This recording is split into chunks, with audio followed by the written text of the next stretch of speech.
La rueda de la vida. Tercera parte. El búfalo. 27.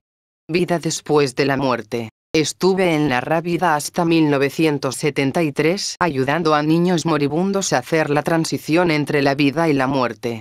Al mismo tiempo asumí la responsabilidad de dirigir el Centro de Servicio Familiar, una clínica de salud mental. Creía que lo peor que podrían decir de mí era que intentaba hacer demasiado. Pero me quedé corta. Un día el administrador jefe de la clínica me vio tratar a una mujer pobre y después me regañó por atender a pacientes que no podían pagar. Eso era como decirme que no respirara, pero yo no estaba dispuesta a abandonar esa práctica. Cuando a una la contratan también lo que una representa. Durante los 2 días siguientes discutimos el asunto. Yo alegaba que los médicos tenían la obligación de tratar a los pacientes necesitados al margen de si podían pagar o no, y él decía que su propio deber consistía en llevar un negocio. Finalmente, para llegar a un acuerdo me propuso que atendiera los casos de personas indigentes en mis ratos libres, por ejemplo durante la hora que tenía para comer a mediodía, pero a fin de que él pudiera controlar mi horario, me pidió que fichara. No, gracias. Me marché. Y así, a mis 46 años, de pronto dispuse de tiempo para realizar proyectos nuevos e interesantes, como mi primer seminario taller Vida, Muerte y Transición, que fue una semana intensiva de charlas, entrevistas a moribundos, sesiones de preguntas y respuestas y ejercicios individuales destinados a ayudar a las personas del grupo a superar las penas y la rabia acumuladas en sus vidas, lo que yo llamaba sus asuntos pendientes. Estos podían consistir en la muerte de un progenitor por el que nunca hicieron duelo, en abusos sexuales jamás reconocidos o en otros traumas. Pero una vez expresados esos traumas en un ambiente en el que se sentían seguras, esas personas comenzaban el proceso de curación y lograban llevar el tipo de vida sincera y receptiva que les permitía una buena muerte. Muy pronto me hicieron ofertas para realizar esos seminarios talleres por todo el mundo. Cada semana me llegaban a casa alrededor de 1000 cartas y el número de llamadas telefónicas era más o menos el mismo. Mi familia acusaba el creciente peso de las exigencias que nos imponía mi popularidad, pero me apoyaban. Mi investigación de la vida después de la muerte adquirió un impulso imparable. Durante los primeros años de la década de los 70, entre Mualimu y yo entrevistamos a unas 20.000 personas que daban ese perfil, de edades comprendidas entre los 2 y los 99 años, de culturas tan diversas como la esquimal, la de los indios norteamericanos, la protestante y la musulmana. En todos los casos las experiencias referidas eran tan similares que los relatos tenían que ser ciertos. Hasta entonces yo nunca había creído que existiera una vida después de la muerte, pero todos esos casos me convencieron de que no eran coincidencias ni alucinaciones. Una mujer, a la que declararon muerta después de un accidente de coche, dijo que había vuelto después de haber visto a su marido. Más tarde los médicos le dirían que su marido había muerto en otro accidente de coche al otro lado de la ciudad. Un hombre de algo más de 30 años se suicidó después de perder a su mujer e hijos en un accidente de coche. Pero cuando estaba muerto, vio que su familia estaba bien y regresó a la vida. Los sujetos no solo nos decían que esas experiencias de muerte no eran dolorosas, sino que explicaban que no querían volver. Después de ser recibidos por sus seres queridos o por guías, viajaban a un lugar donde había tanto amor y consuelo que no deseaban volver. Allí tenían que convencerlos de que regresaran. No es el momento era algo que oían prácticamente todos. Recuerdo a un niño que hizo un dibujo para poder explicar a su madre lo agradable que había sido su experiencia de la muerte. Primero dibujó un castillo de vivos colores y explicó: "Aquí es donde vive Dios". Después dibujó una estrella brillante. Cuando miré la estrella, me dijo bienvenido a casa. Esos extraordinarios hallazgos condujeron a la conclusión científica aún más extraordinaria de que la muerte no existe en el sentido de su definición tradicional. Pensé que cualquier definición nueva debía trascender la muerte del cuerpo físico. Debía tomar en cuenta las pruebas que teníamos de que el hombre posee también alma y espíritu, un motivo superior para vivir, una poesía, algo más que la mera existencia y supervivencia física, algo que continúa. Los moribundos pasaban por las 5 fases, pero una vez que hemos hecho todo el trabajo que nos ha sido encomendado al enviarnos a la tierra, se nos permite desprendernos del cuerpo, que nos aprisiona el alma como el capullo envuelve a la mariposa, y. Bueno, entonces la persona tiene la más maravillosa experiencia de su vida. Sea cual fuere la causa de la muerte, un accidente de coche o un cáncer, aunque una persona que muere en un accidente de avión o en un incidente similar, repentino e inesperado, podría no saber inmediatamente que ha muerto. En la muerte no hay dolor, miedo, ansiedad ni pena. Solo se siente el agrado y la serenidad de una transformación en mariposa. Según los relatos de las personas entrevistadas que compilé, la muerte ocurre en varias fases distintas. Primera fase. En la primera fase las personas salían flotando de sus cuerpos. Ya fuera que hubieran muerto en la mesa del quirófano, en accidente de coche o por suicidio, todas decían haber estado totalmente conscientes del escenario donde estaban sus cuerpos. La persona salía volando como la mariposa que sale de su capullo, y adoptaba una forma etérea.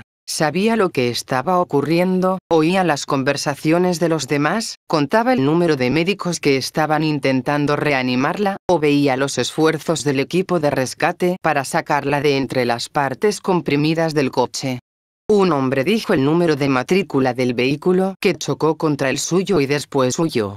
Otros contaban lo que habían dicho los familiares que estaban reunidos alrededor de sus camas en el momento de la muerte. En esta primera fase experimentaban también la salud total. Por ejemplo, una persona que estaba ciega volvía a ver, una persona paralítica podía moverse alegremente sin dificultad. Una mujer contó que había disfrutado tanto bailando junto al techo de la habitación del hospital que se deprimió cuando tuvo que volver.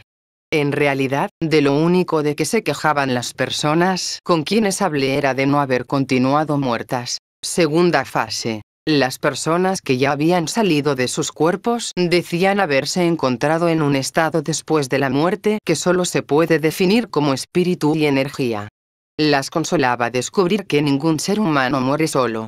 Fuera cual fuese el lugar o la forma en que habían muerto, eran capaces de ir a cualquier parte a la velocidad del pensamiento. Algunas, al pensar en lo apenados que se iban a sentir sus familiares por su muerte, en un instante se desplazaban al lugar donde estaban estos, aunque fuera al otro lado del mundo. Otros recordaban que mientras los llevaban en ambulancia, habían visitado amigos en sus lugares de trabajo. Me pareció que esta fase es la más consoladora para las personas que lloran la muerte de un ser querido, sobre todo cuando éste ha tenido una muerte trágica y repentina. Cuando una persona se va marchitando poco a poco durante un periodo largo de tiempo, enferma de cáncer, por ejemplo, todos, tanto el enfermo como sus familiares, tienen tiempo para prepararse para su muerte. Cuando la persona muere en un accidente de avión no es tan fácil. La persona que muere está tan confundida como sus familiares, y en esta fase tiene tiempo para comprender lo ocurrido. Por ejemplo, estoy segura de que aquellos que murieron en el vuelo 800 de la DUA estuvieron junto a sus familiares en el servicio fúnebre que se celebró en la playa. Todas las personas entrevistadas recordaban que en esta fase se encontraban también con sus ángeles guardianes, o guías, o compañeros de juego, como los llamaban los niños. Explicaban que los ángeles eran una especie de guías, que las consolaban con amor y las llevaban a la presencia de familiares o amigos muertos anteriormente. Los recordaban como momentos de alegre reunión, conversación, puesta al día y abrazos. Tercera fase. Guiadas por sus ángeles de la guarda, estas personas pasaban a la tercera fase, entrando en lo que por lo general describían como un túnel o una puerta de paso, aunque también con otras diversas imágenes, por ejemplo un puente, un paso de montaña, un hermoso riachuelo, en fin, lo que a ellas les resultaba más agradable. Lo creaban con su energía psíquica. Al final veían una luz brillante. Cuando su guía las acercaba más a la luz, veían que ésta irradiaba un intenso y agradable calor, energía y espíritu, de una fuerza arrolladora. Allí sentían entusiasmo, paz, tranquilidad y la expectación de llegar por fin a casa. La luz, decían, era la fuente última de la energía del universo. Algunos la llamaban Dios, otros decían que era Cristo o Buda. Pero todos estaban de acuerdo en una cosa. Se hallaban envueltos por un amor arrollador, la forma más pura de amor, el amor incondicional. Después de escuchar a millares y millares de personas explicar este mismo viaje, comprendí por qué ninguna quería volver a su cuerpo físico. Pero estas personas que volvieron decían que esa experiencia había influido profundamente en sus vidas.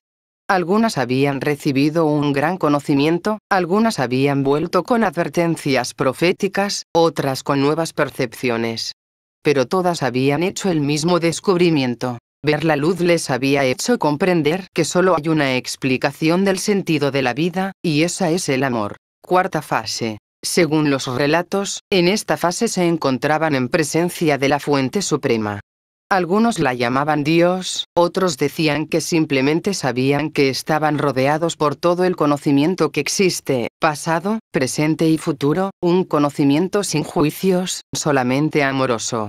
Aquellos que se materializaban en esta fase ya no necesitaban su forma etérea, se convertían en energía espiritual, la forma que adoptan los seres humanos entre una vida y otra, y cuando han completado su destino, experimentaban la unicidad, la totalidad o integración de la existencia. En ese estado la persona hacía una revisión de su vida, un proceso en el que veía todos los actos, palabras y pensamientos de su existencia. Se le hacía comprender los motivos de todos sus pensamientos, decisiones y actos y veía de qué modo estos habían afectado a otras personas, incluso a desconocidos. Veía cómo podría haber sido su vida, toda la capacidad en potencia que poseía.